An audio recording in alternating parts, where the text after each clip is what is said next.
안녕하세요. 김성길 목사와 함께하는 예수님 이야기 제4단원 이 시간에 31번째 시간이 되겠습니다.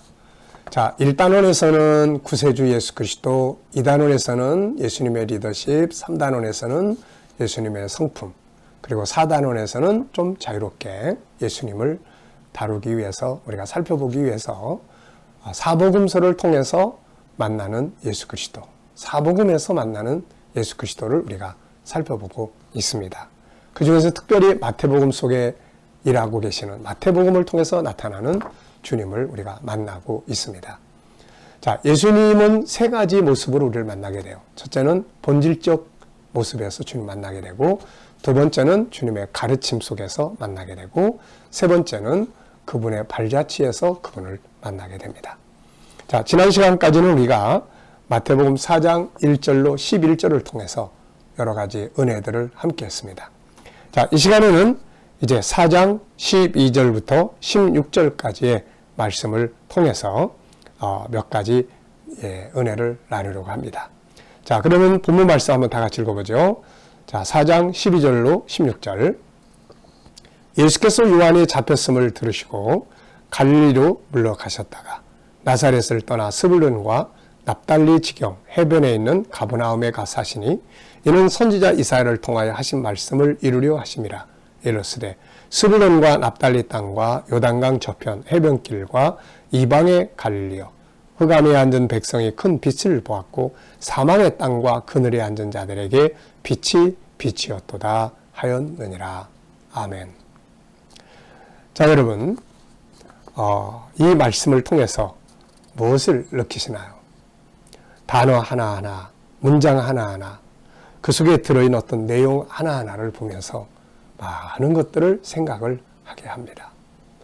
우리가 성경을 읽거나 본문을 대할 때 항상 전체를 보고 본질을 찾고 그 다음엔 단어 하나, 문장 하나, 그리고 그 속에 들어있는 중요한 단어 하나씩 깊이 생각을 해보고 또 질문을 하나씩 넣어보면 많은 은혜의 샘물을 우리가 끌어올릴 수가 있습니다. 이런 방식으로 만들어진 것이 바로 GTS 묵상입니다. GTS 묵상은 말씀을 그냥 보고 지나가는 게 아니라 깊이 묵상을 하게 만드는 것이죠. 자, 본문 말씀은 광야 시험 후에 세례요한이 잡혔다는 소식을 예수님이 들었습니다. 그리고 주님은 갈릴리 주변 지경에 사시면서 사역을 이제 시작하시는 내용이에요. 이 속에는 많은 이야기가 있지만은 그 중에서 세 가지 이야기를 세 시간에 걸쳐서, 세 번에 걸쳐서 나누려고 합니다. 오늘은 그 중에 첫 번째 내용으로 말씀을 이루는 삶에 대해서 나누려고 합니다. 말씀을 이루는 삶. 네. 본문 말씀을 보면은 14절에 이는 선지자 이사야를 통하여 하신 말씀을 이루려 하심이라. 이런 말씀이 나와요. 선지자로 하신 말씀을 통하여, 선지자를 통해서 하나님이 하신 말씀을 이루기 위한 삶을 예수님이 사신 거죠. 선지자 이사야를 통해서 하신 말씀, 네, 이 말씀을 이루기 위해서 예수님께서 일을 하시고 사신 것이죠. 이사야서 9장 1절로 2절을 보면은 전에 고통받던 자들에게는 흑암이 없으리로다. 옛적에는 여호와께서 스불론 땅과 납달리 땅이 멸시를 당하게 하셨더니 후에는 해변길과 요단 저쪽 이방의 갈릴리를 영화롭게 하셨느니라. 흑암에 행하던 백성이 큰 빛을 보고 사망의 그늘진 땅에 거주하던 자에게 빛이 비치도다. 이 말씀을 이사야를 통해서 미리 하셨는데 예수님이 오셔서 그 말씀을 이루기 위해서 그 지역에 가서 사신 것이죠. 자, 여러분, 여기뿐만 아니라 예수님의 사역 속에는 항상 이 말씀이 따라다녀요. 말씀을 이루니라.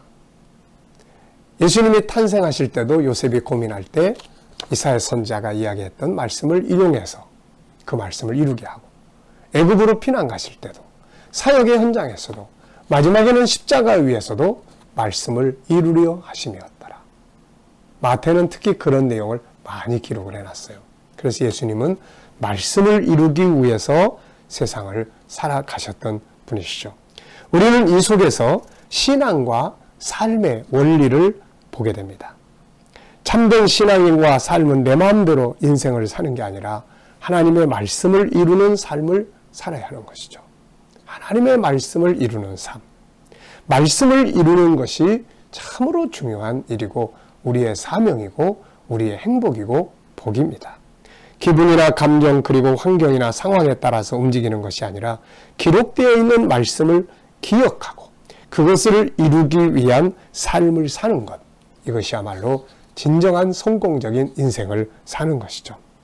예수님은 항상 이런 원칙을 중요하게 여기셨어요. 내 마음대로 가 사는 게 아니에요. 오늘 이 지역에 가서 사시는 것도 그냥 여기 가 사는 게 아니에요. 하나님 말씀을 이루기 위해서 그곳에 가서 사신 것이죠. 태어나실 때도 애굽으로 피난하실 때도 세례 요한에게 세례를 받으신 것도 후에는 십자가 위에서 하신 말씀들 하나하나가 그냥 한 것이 아니에요. 힘들어서 쏟아내는 말이 아니라 기분 좋아서 기분의 감정대로 하는 말이 아니라 기록된 말씀을 이루기 위함이다. 이걸 볼 수가 있습니다. 주님은 자기 마음대로 자기 뜻대로 행동한 것이 아니라 하나님이 선지자를 통해서 미리 말씀해 주신 것들을 하나하나 이루기 위해서 사셨던 것이죠. 이것이 인생의 성공이고 행복이고 승리입니다. 아무리 위대한 일을 하고 사람들에게 우러러 보이는 성공을 이루었다 해도 그것이 말씀을 이루는 삶이 아니고 자기 생각을 이루는 삶이라면 이건 성공이 아니고 실패인 것이죠. 하나님이 그것을 인정하지 않으실 것이기 때문입니다. 우리 생각대로 멋대로 사는 걸 하나님 인정하시겠어요? 아니잖아요. 중요한 것은 무엇을 얼마나 이루었는가 보다는 내 삶이 하나님의 말씀을 이루는 삶이 되고 있느냐. 이게 중요한 거죠. 내 기분이나 감정, 환경의 변화가 아니라 하나님의 말씀을 이루기 위해 사는 거죠. 가인은 하나님의 말씀보다 자기 감정에 흥분하다가 실패했고 아브라함은 하나님의 말씀을 받았어요. 창세기 12장 1절로 3절. 그 말씀을 이루기 위해서 고향 떠나서 이사를 갑니다. 그 멀고 먼 길을 이사를 가게 되는 거죠. 반대로 롯은 소돔성에 들어갈 때 하나님의 말씀에 따라서 들어간 것이 아니라 자기 기분과 자기의 감정에 따라서 이사를 갔다가 실패를 했습니다. 베드로가 깊은 데 가서 그물을 내릴 때 말씀을 이루기 위해서 갔고 마태복음 14장을 보면 바다에서 풍랑이 일어날 때 예수님이 오셔서 베드로가 주님인 걸 알고 나로 무리로 오라 하소서. 그때 주님이 오라 하시니까 그 말씀 한마디를 이루기 위해서 배에서 바람이 거세게 일어나는 바다로 뛰어내리는 말씀을 이루는 삶을 산 것이죠. 사명이란 무엇일까요? 믿음이란 무엇일까요? 성공적인 삶이란 무엇일까요? 행복한 삶이란 어떻게 사는 것일까요? 바로 하나님의 말씀을 이루기 위해서 사는 일입니다. 말씀을 이루기 위해서 사는 거죠. 자, 한번 생각을 해보시죠. 오늘 나는 어떤 행동을 할 때 어떤 말씀을 이루기 위해서 그 행동을 하고 있는지, 네. 어떤 말씀을 이루기 위해서 그 행동을 하고 있는지를 한번 우리가 생각을 해봐야 합니다. 말씀을 이루기 위해서 살아야 된다. 그런 말을 들으면 어떤 마음이 드나요? 말씀을 이루기 위해서 살아야 돼. 난 너무 힘든데. 부담스럽고 힘들게 느껴지나요? 그렇지 않습니다. 말씀을 이루는 곳에는 놀라운 변화와 역사들이 일어납니다. 신앙은 말씀을 기억하는 것이고 말씀을 이루기 위해서 사는 거예요. 말씀이 이루어질 때 그곳에 능력 있고 형통이 있잖아요. 여호수아서 1장 7절 8절을 보면 하나님께서 가나안 땅을 들어가는 이스라엘 백성들 대표해서 여호수아에게 내가 모세에게 준 말을 기억하고 그것을 지켜 행하라. 그걸 묵상해라. 그러면 가는 길이 형통한다. 여러분, 말씀을 이루는 것이 힘들고 어려운 것이 아니에요. 그것도 내가 이루려고 하니까 힘들지 묵상을 통해서 말씀이 나를 이끌어 가주면 되는 거예요. 그 방법이 말씀을 계속 묵상하는 거죠. 그러면 그 말씀이 나를 끌고 가줍니다. 저는 묵상을 해보면서 그걸 많이 느꼈어요. 내가 말씀을 지키는 게 아니구나. 말씀이 나를 끌고 가주는구나. 자, 여러분, 하나님의 말씀을 형통하게 하는 거예요. 신명기 10장 13절은 행복하게 한다고 말해요. 신명기 28장 1절로 2절에는 나가도 들어가도 복을 받고 뛰어난 민족이 되게 한다고 합니다. 시편 1편 2절로 3절에는 형통하게 된다. 시냇가에 심은 나무처럼 푸르르고 열매 맺는다고 말씀하고 있습니다. 말씀을 이루는 삶이야말로 가장 행복하고 성공하는 인생이라는 것을 우리가 인식하면 좋겠습니다. 오늘 나의 삶의 현장은 말씀을 이루기 위해서 살고 있나요? 아니면 내 기분이나 감정이나 내 경험이나 내 생각이 지배하고 있는 삶인가요? 그래서 말씀을 이루는 삶을 산다? 아유 힘들어 부담스러워 이게 아니고 말씀을 이루기 위해서 산다? 야 행복하다. 복을 받겠다. 정말로 능력이 있겠다. 그렇게 인식의 전환점이 생겨야 합니다. 자, 말씀을 이루는 삶을 살기 위해서 필요한 것은 무엇일까요? 두 가지를 우리가 해야 돼요. 말씀을 이루기 위해서는 첫째는 이게 중요하다는 것을 인식하고 사는 게 중요해요. 말씀을 이루는 삶에 대한 중요성을 인식하는 것과 그것을 이루기 위한 의지. 그래, 어떤 행동을 할 때 말씀을 이루기 위해서 행동을 해보자. 네. 두 번째는 기억을 해야 됩니다. 말씀을 기억을 해야 그때 행동할 수가 있거든요.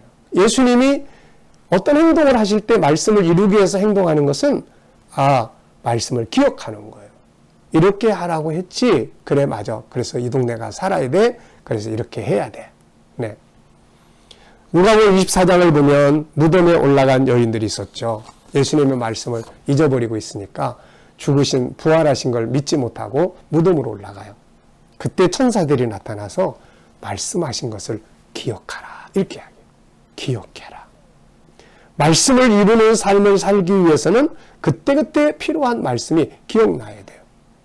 여러분, 지금 여러분들이 어떤 상황에 부딪혀 있다면 그 상황을 대처하기 위해서 예수님이 미리 하신 말씀들이 있을 거예요. 누구를 미워하고 있다면 그 미워하는 사람에게 어떻게 대처를 해야 될까요? 주님의 말씀을 기억해 보세요. 그러면 그분의 말씀이 떠오를 거예요. 70번씩 7번이나 용서해라. 여러분, 말씀을 이루는 삶이 바로 그런 거예요. 그래서 기억이 나야 합니다. 그래서 성경은 우리에게 말씀을 마음에 새기라, 말씀을 마음에 풍성히 담으라 이런 말씀을 해요. 많이 담아야 돼요. 이 속에. 이게 기억나려면 신명기 6장 6절에는 오늘 내가 내게 명하는 이 말씀을 너는 마음에 새기고 마음에 새겨야 돼요. 네, 마음에. 요한복음 15장 7절은 너희가 내 안에 거하고 내 말이 너희 안에 거하면. 골로새 3장 16절에는 그리스도의 말씀이 너희 속에 풍성히 거하여. 네, 안에 담아져 있어야 기억할 수 있고 기억해야 말씀을 이루는 삶을 살 수가 있습니다. 오늘 본문에서 예수님은 우리에게 참된 신앙의 길, 성공의 길을 보이셨는데 그것은 말씀을 이루는 삶이에요. 기록되어 있는 말씀.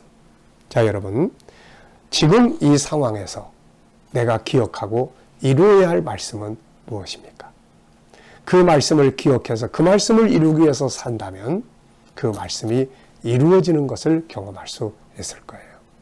오늘은 말씀을 이루시는 주님의 삶을 우리가 살펴봤습니다.